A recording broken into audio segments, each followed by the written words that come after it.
मेरे प्यारे विद्यार्थियों, आपको सभी विषयों की 2 एड ग्रेड अभ्यास पुस्तिकाएं दी गई हैं।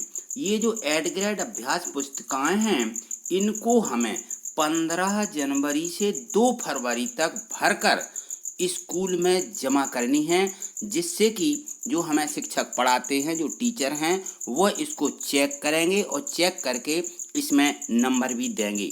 तो इसलिए आज हम जो विज्ञान हैं, ये विज्ञान की वर्कबुक जो शीट इसमें दी गई है, ये देखिए, ये जो हमें एड ग्रेड अभ्यास पुस्तिका ये लिखा ना, एड ग्रेड अभ्यास पुस्तिका की प्रश्न उत्तर इसमें दिए गए हैं। हम अध्याय 1 से शुरू करते हैं, पाठ 1, और पाठ 1 के इन सभी प्रश्नों के उत्तरों को देखिए। हम इनको हल करते हैं और समझते हैं और अपनी कॉपी में लिखेंगे भी। तो देखिए इसे। तो ये देखिए, ये दिया गया है पाठ 2, भोजन के घटक। इसके हमें जो ये प्रश्न है, प्रश्नों के ये उत्तर जो अति लघुत्तरीय प्रश्न हमें दिए गए हैं, इनके हमें उत्तर लिखना है। तो ये देखिए, इसमें है कि भोजन के मुख्य पोषक तत्व कौन कौन से हैं, उनके नाम लिखिए। तो ये देखिए, इसका उत्तर होगा, ये हमें इसका उत्तर इस प्रकार से लिखना है और अच्छे से समझ भी लेना है। तो देखिए इसे, ये इसमें दिया गया है कि भोजन के मुख्य पोषक तत्व कौन कौन से हैं, उनके नाम लिखिए। तो हमें उनके नाम लिखना है। तो यहाँ देखिए, हमने उत्तर लिखा है कि हमारे भोजन के मुख्य पोषक तत्वों के नाम कार्बोहाइड्रेट, प्रोटीन, वसा, विटामिन तथा खनिज लवण हैं। तो हमें इन सभी प्रश्नों के उत्तरों को लिख लेना है। तो इस प्रकार से हमने ये सभी प्रश्नों के उत्तर इसके प्रश्न 1 के लिखे। अगले प्रश्न को देखिए। अगला प्रश्न दिया गया है, ये देखिए, इसमें प्रश्न क्रमांक 2 ये दिया है कि प्रोटीन हमारे शरीर के लिए क्यों आवश्यक है। प्रोटीन के पादप स्रोत तथा जंतु स्रोतों के नाम लिखिए। तो इसमें उत्तर होगा कि प्रोटीन त्वचा, रक्त, मांसपेशियों तथा हड्डियों की कोशिकाओं के विकास के लिए आवश्यक होते हैं।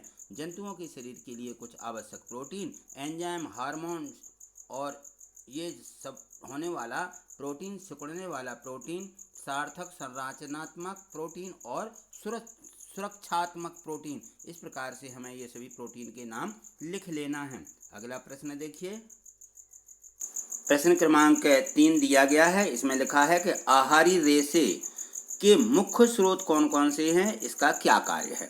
तो इसमें जो आहारी रेशे होते हैं, इसमें केला, सेव, मूली, आलू, प्याज आदि इसके ये मुख्य स्रोत हैं। तो ये आहारीय रेशा आहार में उपस्थित रेशे तत्व को कहते हैं। ये पौधों से मिलने वाले ऐसे तत्व हैं जो स्वयं को अपाच्य होते हैं, किंतु मूल रूप से पाचन क्रिया को सुचारू बनाने का आवश्यक योगदान करते हैं। तो ये इसका उत्तर हमें लिख लेना है और अच्छे से इसको समझ भी लीजिए कि क्या क्या होते हैं। ठीक, अगला प्रश्न देखिए।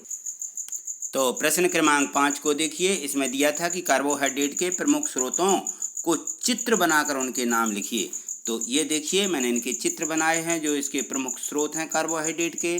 तो सबसे पहले तो ओट्स ले लीजिए। ओट्स है, चुकंदर है, ये शकरकंद है, ये राजमा है, ये दालें होती हैं, ये क्योना है, केला, ब्राउन राइस, पास्ता और राइस केक। तो आपको इनके नाम लिख लेना है और जो आपको इनमें से चित्र बनाते बनते हैं, जैसे चुकरकंद का बन जाए, केले का बन जाए, इनमें रंग भर करके इस प्रकार से ये कुछ दालें हैं, तो इनको आप चित्र बना के लिख सकते हो। तो अपनी किताब में से भी चित्र बना के लिख लीजिए। ठीक, अगले प्रश्न को देखिए। यहाँ ये प्रश्न क्रमांक 6 ये देखिए, इसमें है विटामिन सी के मुख्य स्रोतों को चित्र सहित बनाइए।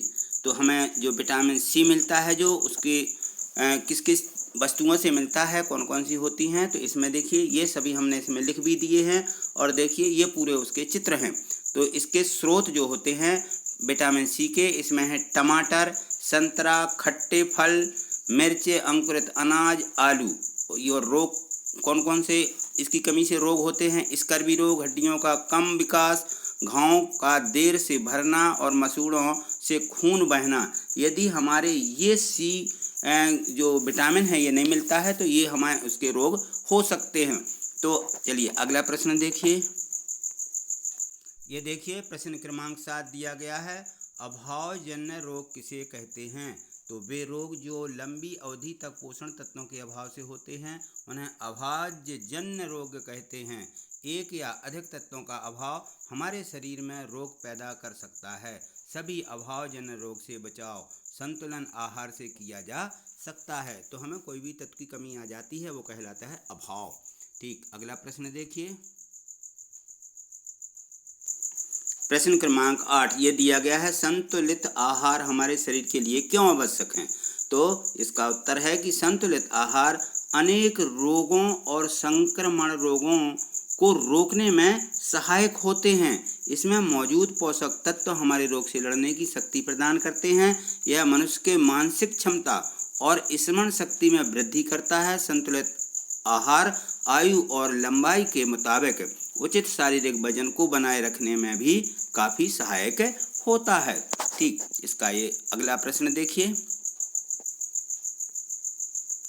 तो यह प्रश्न क्रमांक 9 यह देखिए, विटामिन और खनिज लवणों के अभाव के कारण होने वाले प्रमुख रोग कौन कौन से हैं? इनके प्रमुख लक्षण भी लिखिए। तो हमें इनके लक्षण भी बताना है। तो ये हमने देखिए टेबल बना दी है, इसमें विटामिन और खनिज लिखे हैं, इसमें अभावजन्य रोग कि इनके अभाव में ये रोग होते हैं और यहाँ इनके लक्षण लिखे हुए हैं। तो ये देखिए विटामिन ए क्या करता है?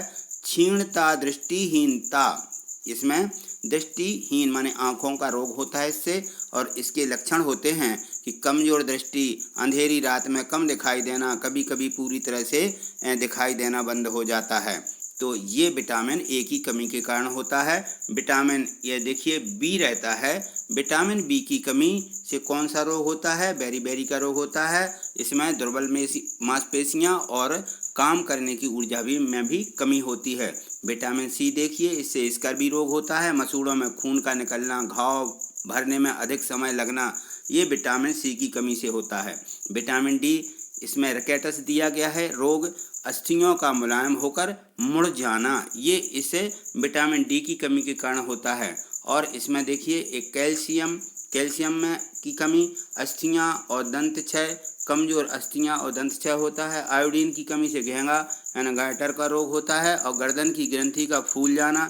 बच्चों में मानसिक विकलांगता आ जाती है इस रोग के इसके कारण, आयोडीन की कमी के कारण। लोहा यानी आयरन, ये आरक्तता होती है इसमें और इसमें भी कमजोरी आ जाती है। तो इस प्रकार से हमें इन सभी प्रश्नों के उत्तर लिख लेना है। ठीक, अगले प्रश्न को देखिए। यह देखिए प्रश्न क्रमांक 10 दिया गया है कि खाद्य पदार्थों में प्रोटीन का परीक्षण किस प्रकार किया जाता है, समझाइए। तो उत्तर होगा कि खाद्य पदार्थों में प्रोटीन का परीक्षण एक परख नली लीजिए और इसमें थोड़ा सा उबला हुआ ठंडा जल डालिए, पानी डालिए, फिर इसमें थोड़ा सा पानी डालकर अच्छी तरह हिलाइए। अब ड्रॉपर की सहायता से परख नली में 2 बूंद कॉपर सल्फेट के विलयन और 10 बूंद कास्टिक सोडा के विलयन की डालिए। परख नली को अच्छी तरह हिलाकर परख नली को कुछ समय के लिए रख दीजिए। परख नली में बैगनी रंग हो जाएगा और बैगनी रंग खाद्य पदार्थ में प्रोटीन की उपस्थिति को दर्शाता है। तो हमें इस प्रकार से ये सभी प्रश्न लिख लेना है। तो आज हमने इन सभी प्रश्नों को, जो हमारा पाठ 2 दिया गया था, इनके प्रश्न 1 से प्रश्न 10 तक के सभी हमने उत्तर अच्छे से समझ लिए हैं और लिख भी लिए हैं। यदि आपको यह वीडियो पसंद आई है तो अगले पाठ को लेकर के फिर देखेंगे उसके प्रश्नों को और समझेंगे। यदि आपको ये वीडियो पसंद है और ये सब पसंद आया है तो आप इसे लाइक और शेयर करें, जिससे कि अन्य बच्चों को भी इसका लाभ मिल सके। यदि आपने अभी चैनल सब्सक्राइब नहीं किया है तो नीचे देखिए लाल से रेड कलर से सब्सक्राइब ऐसा अंग्रेजी में लिखा रहता है, आप उसको क्लिक कर दीजिए तो आपका चैनल सब्सक्राइब हो जाएगा, जिससे ये मेरी वीडियो आपको सबसे पहले यूट्यूब पर दिखने लगेंगी। थैंक यू, धन्यवाद।